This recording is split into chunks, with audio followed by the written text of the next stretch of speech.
പുതിയ വീഡിയോയിലേക്ക് എല്ലാ കൂട്ടുകാർക്കും സ്വാഗതം. ഇനി ഞാൻ നിങ്ങളുമായി പങ്കുവെക്കുന്ന അപ്ഡേറ്റ് ഇപ്പോൾ കഴിഞ്ഞ സാറ്റർഡേ നൈറ്റ്സ് മെയിൻ ഇവൻ്റ് എന്ന് പറയുന്ന ഷോയുടെ റിവ്യൂ ആണ്. അപ്പോൾ ഫസ്റ്റിലെ പറയാനുള്ളത്, സോണി നമ്മളെ പറ്റിച്ചു. രാവിലെ 5:30 മുതൽ ലൈവ് ആരംഭിക്കുമെന്ന് പറഞ്ഞ ഷോ 4:30 മുതലാണ് ലൈവ് ആരംഭിച്ചത്. അതുകൊണ്ട് തന്നെ ആദ്യ 2 മത്സരങ്ങൾ മിസ്സായി.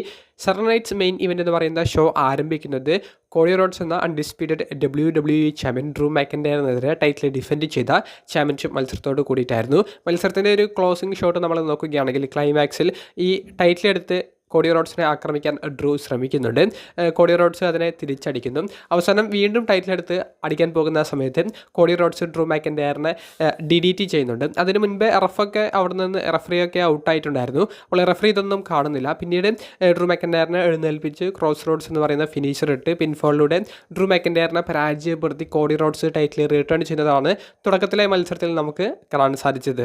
രണ്ടാമതായി നമുക്ക് കാണാൻ സാധിച്ചത് നിലവിലെ വുമൻസ് ചാമ്പ്യനായ ടിഫനി സ്ട്രാറ്റൻ ജേഡ് കാർഗിലിനെതിരെ ടൈറ്റിൽ ഡിഫെൻഡ് ചെയ്ത ചാമ്പ്യൻഷിപ്പ് മത്സരമായിരുന്നു.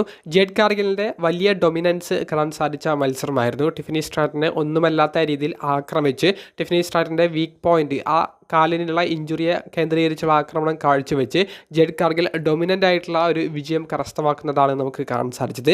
പിൻഫോളിലൂടെ തന്നെയാണ് ജേഡ് കാർഗിൽ വിജയം കരസ്ഥമാക്കുന്നത്. അപ്പോൾ ടിഫനിയെ പിൻഫോളിലൂടെ പരാജയപ്പെടുത്തി പുതിയ വുമൻസ് ചാമ്പ്യൻ ആകാൻ ജേഡ് കാർഗിലിന് സാറ്റർഡേ നൈറ്റ്സ് മെയിൻ എന്ന് പറയുന്ന ഷോയിലൂടെ സാധിച്ചിരിക്കുന്നു. മൂന്നാമതായി നമുക്ക് കാണാൻ സാധിച്ചത് ഡൊമിനിക് മെയ്സ്റ്റീരിയോ എന്ന നിലവിലെ ഇന്റർ കോണ്ടിനെന്റൽ ചാമ്പ്യൻ റൂസവ്, പെൻഡ തുടങ്ങിയവർക്കെതിരെ ഒരു ട്രിപ്പിൾ ത്രെറ്റ് റൂൾസോട് കൂടി ടൈറ്റിൽ ഡിഫെൻഡ് ചെയ്ത ചാമ്പ്യൻഷിപ്പ് മത്സരമായിരുന്നു. നല്ല ഫാസ്റ്റ് പേസ് ആയിട്ടുള്ള മത്സരമായിട്ടാണ് ഈ ഒരു ട്രിപ്പിൾ ത്രെറ്റ് മത്സരം കാണാൻ സാധിച്ചത്. മത്സരത്തിൻ്റെ ഒരു 3/4 ഭാഗം റൂസോവിന് ഒരു വലിയ ഡൊമിനൻസ് കൊടുത്തിട്ടുണ്ടായിരുന്നു. റൂസോവിന് വലിയ വിജയ സാധ്യത അവർ മത്സരത്തിൽ ഉടനീളം ഇട്ടിട്ടുണ്ടായിരുന്നു. ഡൊമിനിക് മെയ്സ്റ്റീരിയോക്ക് ഈ മത്സരത്തിൽ വിജയിക്കാൻ സാധിച്ചു എന്നുള്ളത് മാറ്റി നിർത്തിയാൽ പറയത്തക്ക വലിയ പെർഫോമൻസ് കാഴ്ചവെക്കാൻ സാധിച്ചതായിട്ട് ഫീൽ ചെയ്തിട്ടില്ല. റൂസോവ് പെൻഡ എന്ന റെസ്ലറിനെതിരെ അദ്ദേഹത്തിൻ്റെ ആക്ലോഡ് എന്ന് പറയുന്ന ഒരു സബ്മിഷൻ ഇട്ട് നിൽക്കുന്ന ആ ഒരു സമയത്ത് പെട്ടെന്ന് ആ റിങ് ബെൽ ചെയ്യുന്നുണ്ട്. അപ്പോൾ മത്സരം അവസാനിച്ചു എന്ന് റൂസേവ് വിചാരിച്ചു. പക്ഷേ അത് ഡൊമിനിക് മെയ്സ്റ്റീരിയോ ബെൽ ചെയ്തതാണ്.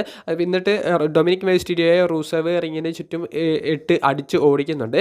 അതിനിടയിൽ റൂസേവിനെ തിരിച്ചടിച്ചുകൊണ്ട് ഡൊമിനിക് മെയ്സ്റ്റീരിയോ ആ ഹാമർ എടുത്ത് പെൻഡയെ ആക്രമിക്കാൻ ചെല്ലുന്നു. പക്ഷേ പെൻഡ അത് തിരിച്ചടിക്കുന്നു. എന്നാൽ പെൻഡ ആ ഹാമർ എടുത്ത് അടിക്കുന്നത് റൂസേവിന് നേർക്കായി. എന്നിട്ട് പെൻഡയെ ഡൊമിനിക് അവിടെ നിന്ന് തള്ളിയിടുന്നതും ഈ അവസരം മുതലെടുത്ത് അദ്ദേഹത്തിൻ്റെ ഫ്രോഗ് സ്പ്ലാഷ് എന്ന് പറയുന്ന ഫിനിഷർ റൂസോവിനെതിരെ പ്രയോഗിക്കുന്നതും അങ്ങനെ പിൻഫോളിലൂടെ വിജയം കരസ്ഥമാക്കി ഇന്റർ കോണ്ടിനെന്റൽ ടൈറ്റിലെ ഡൊമിനിക് മെയ്സ്റ്റീരിയോ റിട്ടേൺ ചെയ്യുന്നതുമാണ് നമുക്ക് സാറ്റർഡേ നൈറ്റ്സ് മെയിൻ ഇവൻറ്റിൻ്റെ മെയിൻ ഇവൻറ്റ് മത്സരത്തിൽ കാണാൻ സാധിച്ചത്. 4മത്തെയും മെയിൻ ഇവൻറ്റുമായിട്ട് നടന്ന മത്സരം വെക്കറ്റ് ചെയ്ത വേൾഡ് ഹെവി വെയ്റ്റ് ചാമ്പ്യനെ കണ്ടുപിടിക്കുന്ന മത്സരമായിരുന്നു. CM പങ്കും മെയിൻ ഇവൻറ്റ് ജെ ഉസോയും തമ്മിൽ ഏറ്റുമുട്ടിയ മത്സരം സ്ലോ പേസ് മത്സരമായിരുന്നു. മത്സരത്തിൻ്റെ പകുതിയും 3/4 ഭാഗത്തോളം സ്ലോ പേസ് ആയിരുന്നു.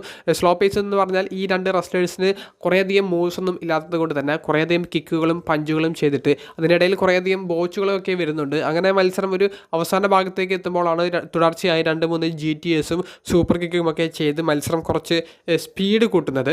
അതിനിടയിൽ ഗിന്ദറിനെ പരാജയപ്പെടുത്താൻ വേണ്ടി യൂസ് ചെയ്ത ഒരു സബ്മിഷൻ CM പങ്കിനെതിരെ പ്രയോഗിക്കുന്നു. CM പങ്ക് അതിനെ കൗണ്ടർ ചെയ്തുകൊണ്ട് അനക്കൊണ്ട വൈസ് എന്ന് പറയുന്ന അദ്ദേഹത്തിൻ്റെ സബ്മിഷൻ ഉപയോഗിക്കുന്നുണ്ട്. പിന്നീട് CM പങ്കിൻ്റെ GTS ജെ ഉസോ ഉപയോഗിക്കുന്നുണ്ട്. അതുപോലെ തന്നെ ജെ ഉസോയുടെ സ്പിയർ CM പങ്ക് ഉപയോഗിക്കുന്നുണ്ട്. അങ്ങനെയുള്ള കുറച്ച് മൊമെൻറ്റ്സ് കാണിച്ച് അവസാനം 2 GTS കൊടുത്ത് ജെ ഉസോയെ പിൻഫോളിലൂടെ CM പങ്ക് പരാജയപ്പെടുത്തി പുതിയ വേൾഡ് ഹെവി വെയ്റ്റ് ചാമ്പ്യൻ ആകുന്നതാണ് നമുക്ക് കാണാൻ സാധിച്ചത്. അങ്ങനെ CM പങ്ക് സെലിബ്രേറ്റ് ചെയ്യുന്ന ആ ഒരു മൊമെൻറ്റോട് കൂടി സാറ്റർഡേ നൈറ്റ്സ് മെയിൻ ഇവൻ്റ് എന്ന് പറയുന്ന ഷോ അവസാനിക്കുന്നതായിട്ടാണ് കാണാൻ സാധിച്ചത്. മെയിൻ ഇവൻ്റ് മത്സരത്തിന് മുൻപ് ഒരു ബ്രേക്കിംഗ് അപ്ഡേറ്റ് ന്യൂസ് WWE ഈ സാറ്റർഡേ നൈറ്റ്സ് മെയിൻ ഇവൻ്റ് ഷോയിലൂടെ പുറത്തേക്ക് വിടുകയുണ്ടായി.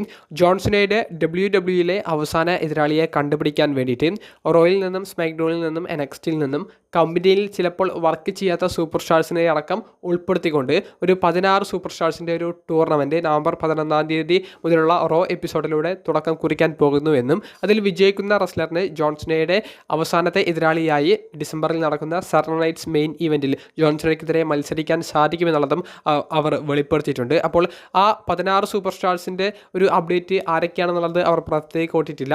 അതുപോലെ തന്നെ റോയിൽ നിന്ന് എത്ര പേര്, സ്മാക്ഡൗണിൽ നിന്ന് എത്ര പേര്, NXTയിൽ നിന്ന് എത്ര പേര്, പിന്നെ ഏത് റെസ്ലിംഗ് കമ്പനിയിൽ നിന്നാണ് പുറത്തുനിന്ന് ആൾ വരുന്നത് എന്നൊന്നും അവർ വെളിപ്പെടുത്തിയിട്ടില്ല. പക്ഷേ വളരെ ഇൻട്രസ്റ്റിംഗ് ആയിട്ടുള്ള ഒരു ബ്രേക്കിംഗ് ന്യൂസാണ് പുറത്തേക്ക് കൂട്ടിയിട്ടുള്ളത്.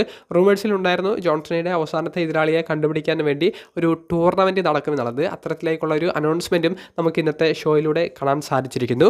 സെറ നൈറ്റ്സ് മെയിൻ ഇവൻ്റ് എന്ന് പറയുന്ന ഷോ ലൈവ് കണ്ട കൂട്ടുകാർ നിങ്ങളുടെ അഭിപ്രായം കമൻറ്റ് ബോക്സിൽ രേഖപ്പെടുത്തുക. അപ്പോൾ അടുത്തൊരു വീഡിയോയുമായി ഉടനെ കാണുന്നത് വരെ ബൈ.